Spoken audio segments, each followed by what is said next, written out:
ሶስት ጊዜ የግድያ ዛቻ ተዝቶብኝ ያውቃል ከተለያዩ አካላት። እኛ ለቤተክርስቲያናችን ወታደሮች ነን፣ ቲክታክ ላይ ያለ ነው ልጆች ወታደሮች ነን።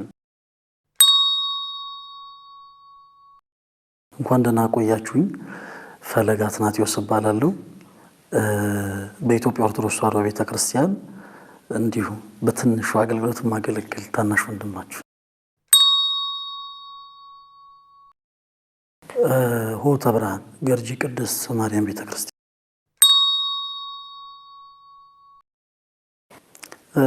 በልጅነቴ ያሳለፍኩት በስፖርት ዓለም ነው። በዚህ በአትሌቲክሱ ዘርፍ ያኔ አጎቴም ጭምር በአትሌቲክሱ ላይ ይሰራ የነበረ ሰው ስለነበር እኔም ትንሽ የቤተሰብ ተጽዕኖ ነው መሰል ትንሽ ወደ ስፖርቱ ነበር ማዘነበለው እና የወጣትነት ጊዜን ያሳለፍኩት በዛ ነው። ከዛ በኋላ ግን በተለያዩ አጋጣሚዎች ወደ ቅድስት ቤተክርስቲያን አገልግሎት መሳብ ጀመርን። ትምህርቱን የመማር እድሉን አገኘን እና በጊዜ ሂደት ከዛ በኋላ ያው ወደ አገልግሎቱ ዘርፍ ልገባ ችያለሁኝ። ግን በጣም ሰፊውን ጊዜ ያሳለፍኩት በስፖርት ዓለም ነው። ስፖርተኛ ነበርኩ።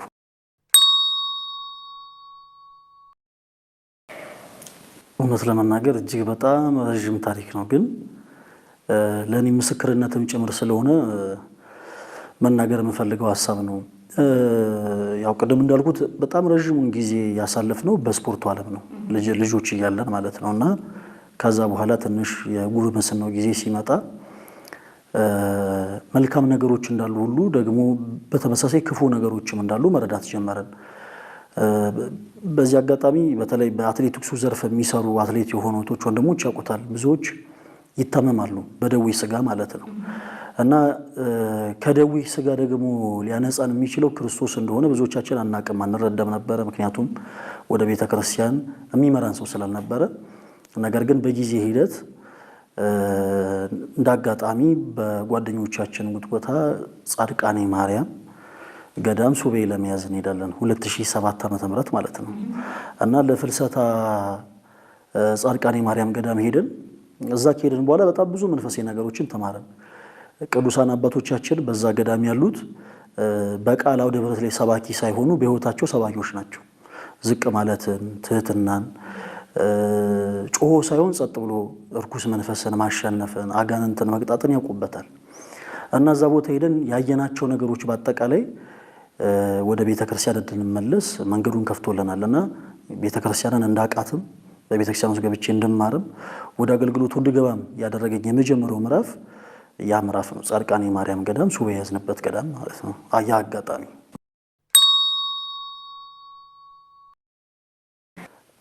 በጣም ከባድ ነው። ይህንን ማለት እኔ አሁን ብናገር ትንሽ ለአንዳንድ ሰዎች ከንቱ ውዳሴ ይሆናል ብዬ ልለፈው እና ጻድቃኔ ማርያም ግን እግዚአብሔር ይመስገን በቃ የክርስቶስ እናት ንጽሕተ ንጹሐን ቅድስት ድንግል ማርያም ሳይገባኝ ብዙ ነገሮችን እንዳቅ ብዙ ነገሮችን እንድማር ምክንያት ሆናኛለች። እና ከዛ በኋላ ግን ያው መንፈሳዊ እልህ አደረብኝ።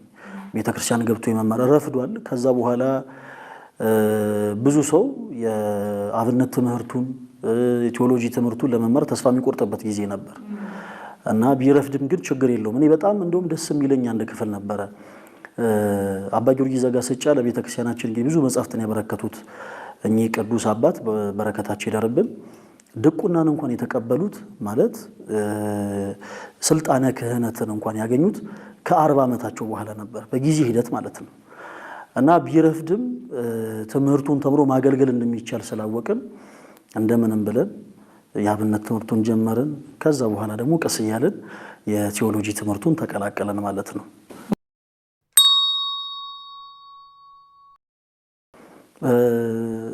ያው በብዛት ሁለት ነገሮችን ነው ላደርግ የምችለው።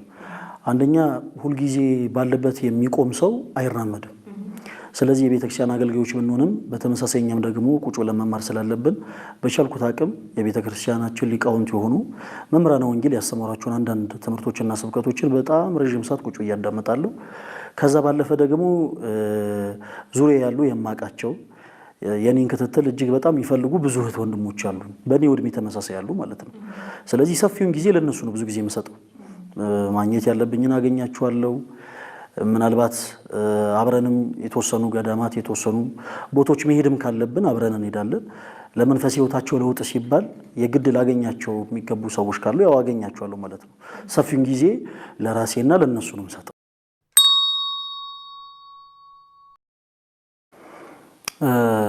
እኔ አገልግሎት ጀምሬያለሁ ምለው ስለሆነ እውነት ለመናገር ቅርብ ጊዜ ነው ጀምሬያለሁ ብዬ የማምነው። እምነትን የማቀብ አገልግሎት የሁሉም የቤተ ክርስቲያን የሆኑ ምዕመናን ድርሻ ስለሆነ ከዚህም ቀደም ለ3 ተከታታይ ዓመታት በቲክቶክ ፕላትፎርም ላይ እምነታችን እናቀባለን። ብዙ ጊዜ በሶሻል ሚዲያው ላይ ያሉ ፕሮቴስታንት ወንድሞቻችን ቤተክርስቲያን የማታሰምረውን ታሰምራለች፣ የማትለውን ትላለች፣ የማታምነውን ታምናለች ብለው ነው ክስን የሚያቀርቡት እና ከዚህ አንፃር ቅዱስ ቤተክርስቲያናችን የማታሰምራቸውን ትምህርቶች አታሰምርም። የምናሰምራቸው ትምህርቶች ደግሞ ምን ማለት እንደሆነ በኦርቶዶክስ ያረዳድ ለማቅረብ እንሞክር ነበረ። በጣም ግን የተደሰትኩበት ዓመት ቢኖር ይሄኛው ዓመት ነው።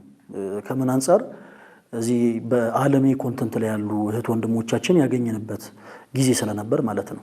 እምነትን የማቀብ አገልግሎቱ እንዳለ ሆኖ ከዛ ጎን ለጎን ደግሞ ኦርቶዶክሳዊ የሆነው ብዙ በመንፈስ ሕይወት የተኙ ያንቀላፉ ብዙ ሰዎች አሉ እና በአጋጣሚ እነዚህ ልጆች መቅረብ ስንጀምር እጅግ በጣም የሚደንቅ ትህትናን ተመለከተን። እንደውም ከዚህ ቀደም በአንድ ሚዲያ ላይ ሜንሽን አድርጌ ነበረ። እነዚህ ልጆች እኔ ካስተማርኳቸው ትምህርት ይልቅ እነሱ እኔን ያስተማሩኝ ትምህርት ይበልጣል። በቲክታክ ፕላትፎርም ላይ ስማቸው ብዛት ይታወቃሉ። ዓለማዊ ኮንተንት ስለሆነ ያላቸው ማለት ነው። እና የጠየቁኝ ጥያቄ ተመሳሳይ ነበረ። እኛ ለቤተ ክርስቲያን እንገባለን ነው የሚል ጥያቄ እና ራሴን እንድፈትሽ ነው ያደረገኝ። ምክንያቱም ብዙዎቻችን በተለይ በቤተ ክርስቲያን የምናገለግል አገልጋይ ስለሆነን ብቻ እየተዳፈረን በመቅደስ ብዙ ጊዜ ተመላልሰናል። እና እነዚህ ልጆች ጋር ደግሞ ያገኘሁት ትህትና እጅግ በጣም ደንቆኝ እኔ ካስተማርኳቸው ትምህርት ይልቅ ከነሱ የተማርኩት ትምህርት በለጠብኝ እና በተለይ ወጣቶች ላይ ራስን በማጥፋት ስሜት ላይ ያሉ በጣም በከባድ ሱስ ውስጥ ያሉ በጣም በከባድ ሱስ ውስጥ ያሉትን እንዲሁም ለየት ባለ ሁኔታ ደግሞ በግብረ ሰዶማዊ እንቅስቃሴ ላይ ያሉ ኦርቶዶክስም ያልሆኑ ፕሮቴስታንትም ጭምር የሆኑ ወንድሞችን ወደ ቅዱስ ቤተክርስቲያን የማቅረብ አገልግሎት የጀመርነው በዛ ምክንያት ነው ማለት ነው። እና ያው እንደውም በጣም ስኬታማ የሆነ የአገልግሎት ጊዜ ያገኘነው ይመስለኛል በዚህ ዓመት ነው፣ በዚህ አሁን ባለንበት ዓመት።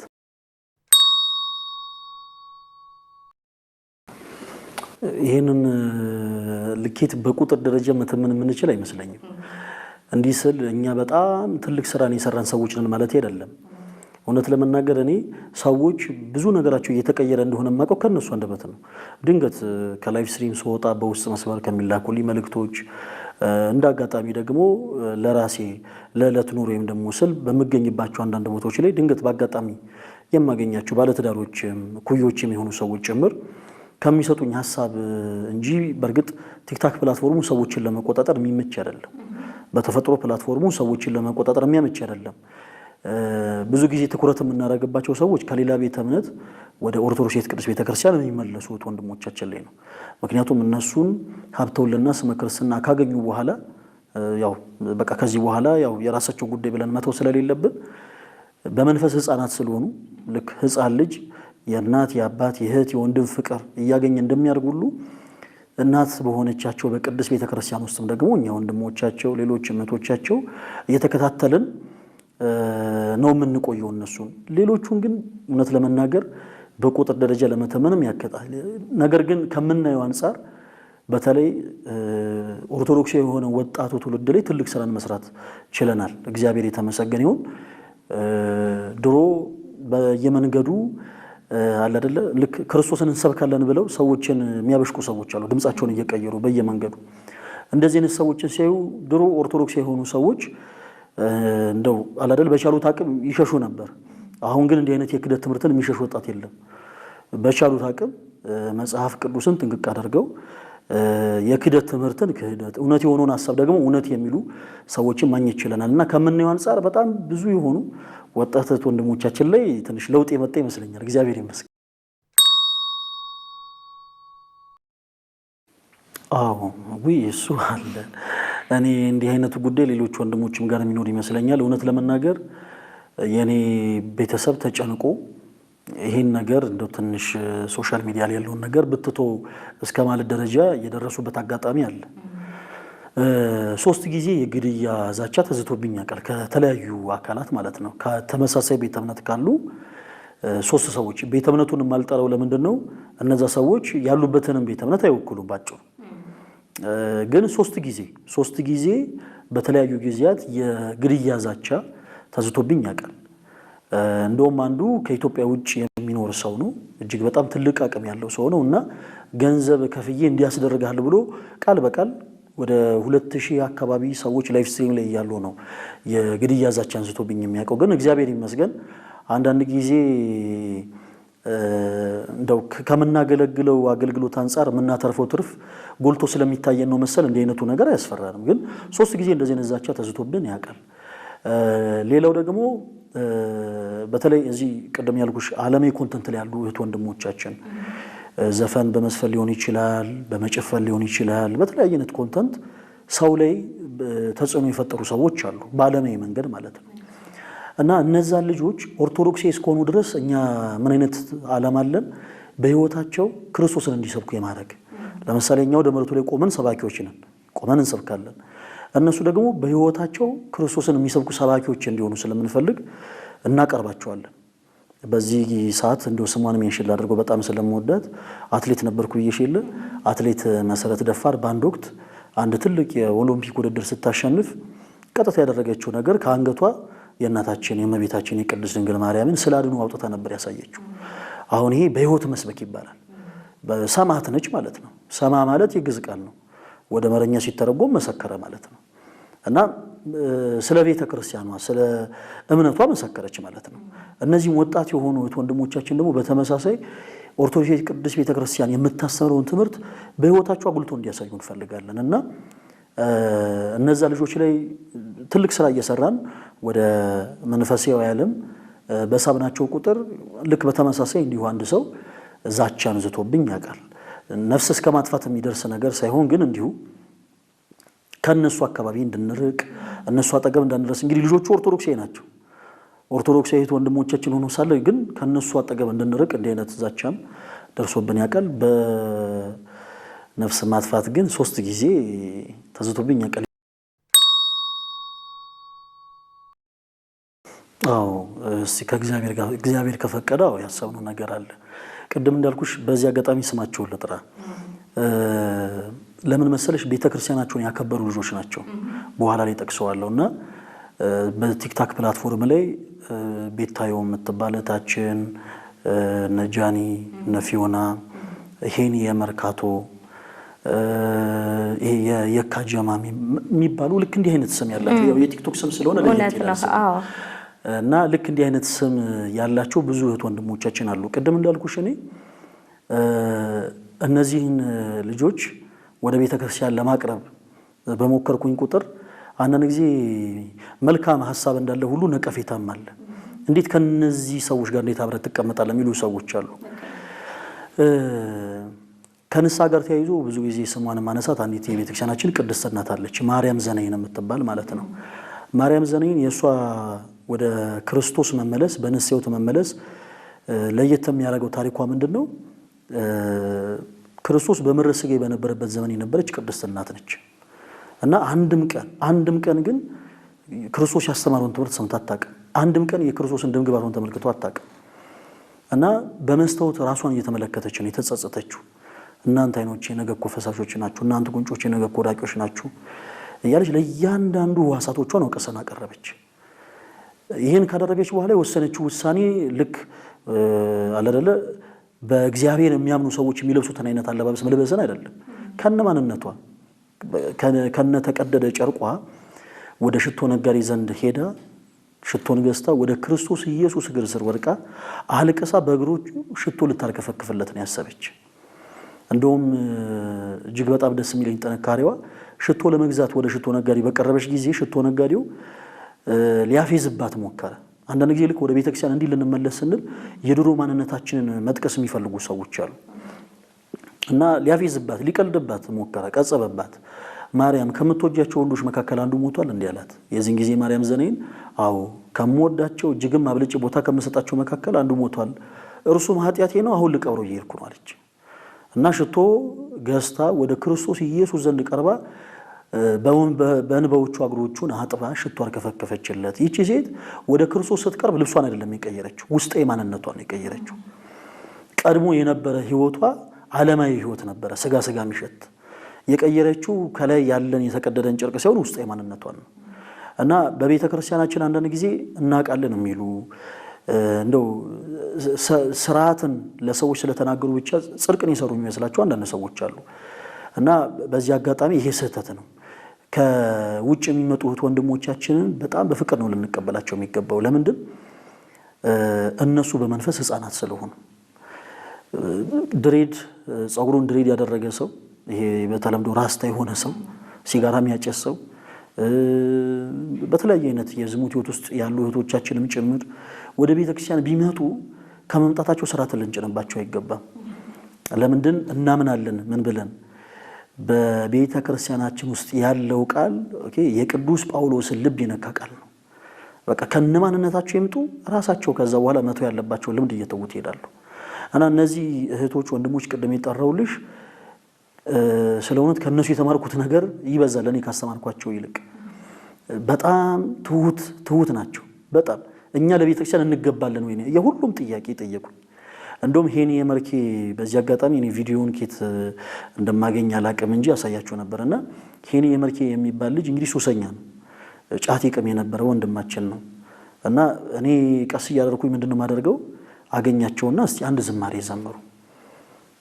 አንድ ዝማሬ አድርገውት የማያውቁትን ነገር እስቲ እንደው አንድ የመጽሐፍ ቅዱስ ክፍል አንብቡ፣ እንደዛ ነው ማደርገው ቀስ እያሉ እንዲመጡ።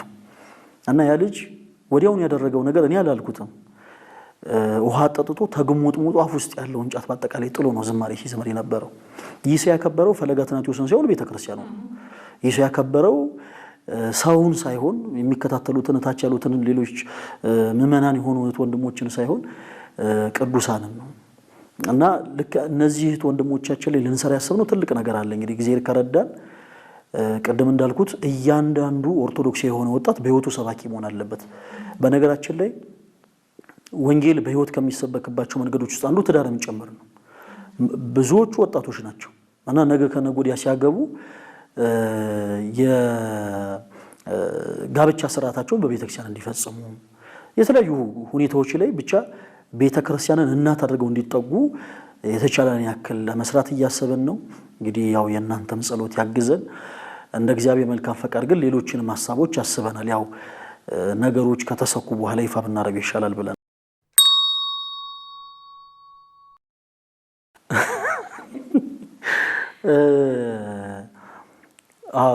እያንዳንዱ ኦርቶዶክስ ወጣት ተጽዕኖ ፈጣሪ ነው።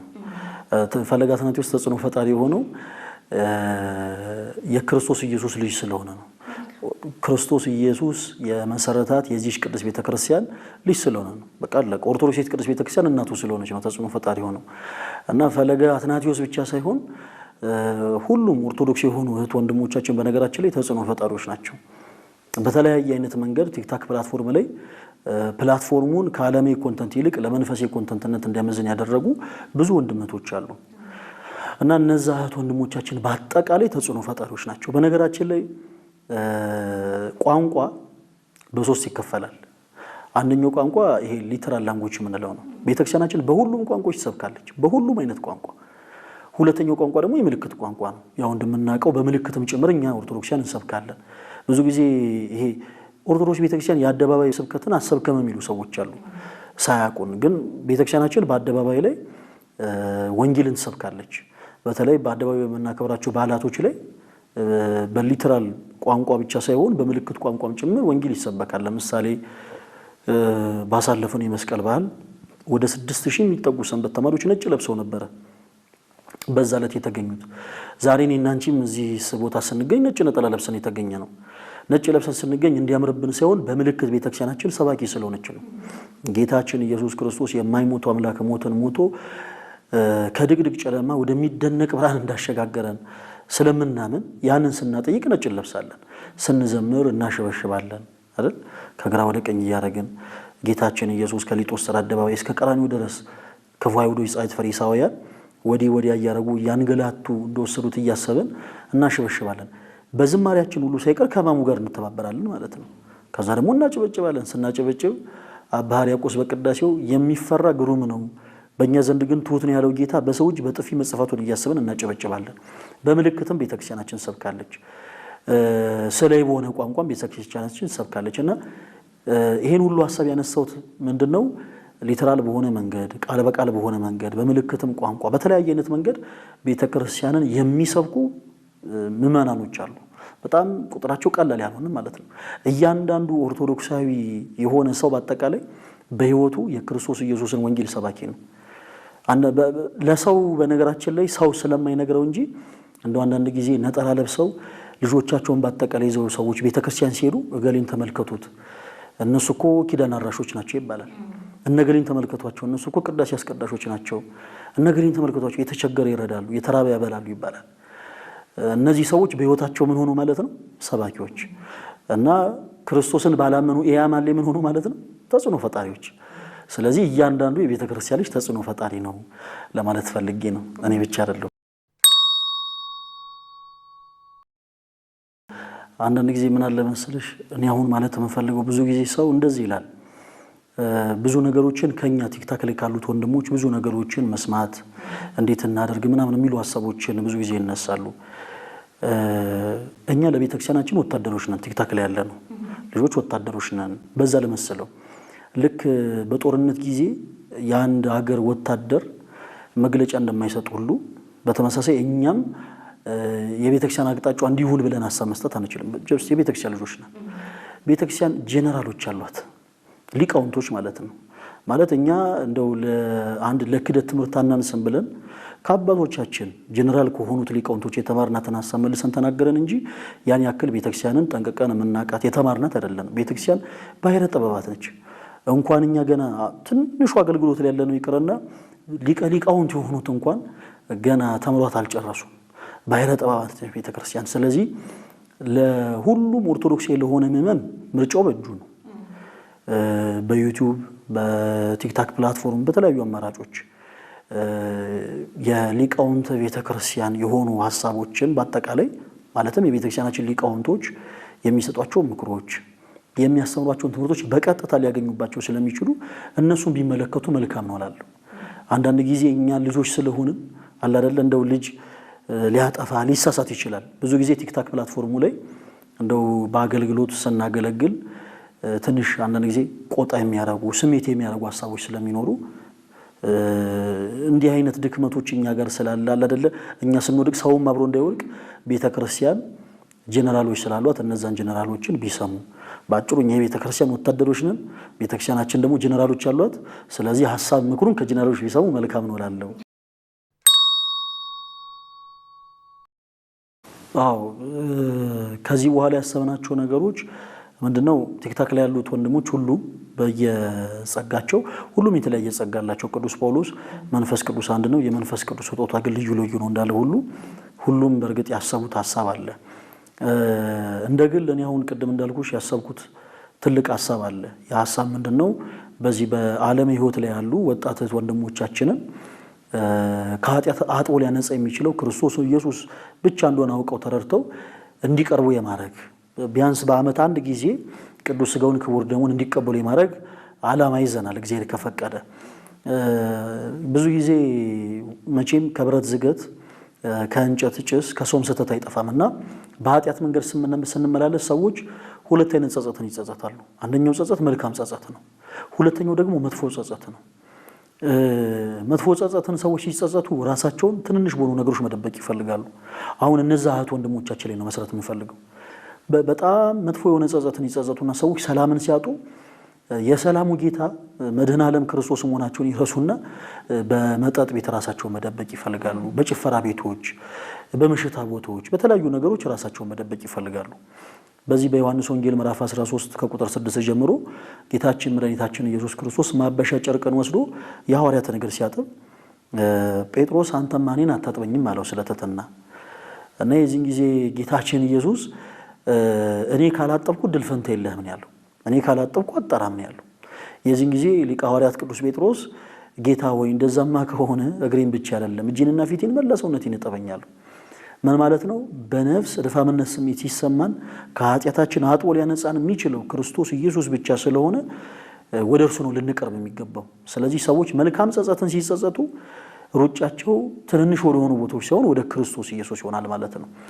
እና ሰላማቸው ያሉ በተለያዩ ሱሶች ውስጥ ይወደቁ ራሳቸውን የማጥፋት ስሜት ውስጥ ያሉ በጣም ቤተክርስቲያናችን በስስት የምታያቸው እህት ወንድሞቻችን ወደ ቅዱስ ቤተክርስቲያናችን የማምጣት ዓላማ ይዘናል። እንደ እግዚአብሔር መልካም ፈቃድ ይሳካል ብለን እናምናለን። እሺ መልካም። ሁልጊዜ የማስተላልፈው መልእክት በዚህ ዙሪያ ተመሳሳይ ነው።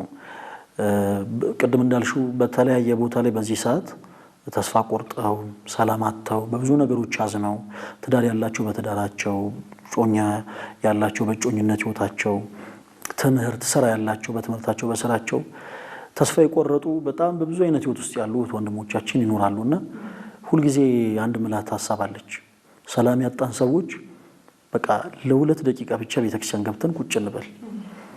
ዓለም የነጠቀንን ሰላም ቤተክርስቲያን ውስጥ እናገኘዋለን። በዋጋ ከፍለን በቃ ልናገኘው የማንችለውን ሰላም ማለት ነው። በቤተክርስቲያናችን እነዚህ ጣሪያ ላይ የሚንጠለጠሉ ትንንሽ ብረቶች አሉ እንደ ሻኩራ የተሰሩ ማለት ነው። እና ብዙ ጊዜ ተመልክተሻቸው ከሆነ ነፋስ በመጣ ጊዜ የሚያወጡት ድምጽ አለ። እውነት ለመናገር ያንን ድምጽ እንደመስማት ነፍስን የሚያድስ ነገር የለም። ብዙ ጊዜ ሰዎች ልክ አንዳች ነገር ሰላማቸውን እንደነሳቸው ሲያምኑ ሩጫቸው በአጠቃላይ ወደ ቤተክርስቲያን ነው። ቤተክርስቲያን መጥተው የተወሰነ ሰዓት ቁጭ ይላሉ እና ያን ድምጽ ሲሰሙት ይረጋጋሉ። ያው ይታወቃል እነዛ ምልክቶች ሄሮድስ ጌታችን ኢየሱስ ክርስቶስ በተወለደ ጊዜ ያስፈጃቸው ሕፃናት ምሳሌዎች ናቸው። በሰማዕታቱ ጩኸት ዛሬ እኛም ሰላም እናገኛለን። ቤተክርስቲያን በጣም የሚደንቅ ሚስጥር ያለባት ቦታ ነች እና በቻሉት አቅም በቃ ማለት የምፈልገው ሰላም ያጣነት ወንድሞች ወደ ቤተክርስቲያን እንቅረብ እና ለሁለት ደቂቃ ብቻ ቤተክርስቲያን ቁጭ እንበል። ዓለም የነጠቀንን ሰላም እዛ እናገኘዋለን ማለት ነው የምፈልገው። አመሰግናለሁ።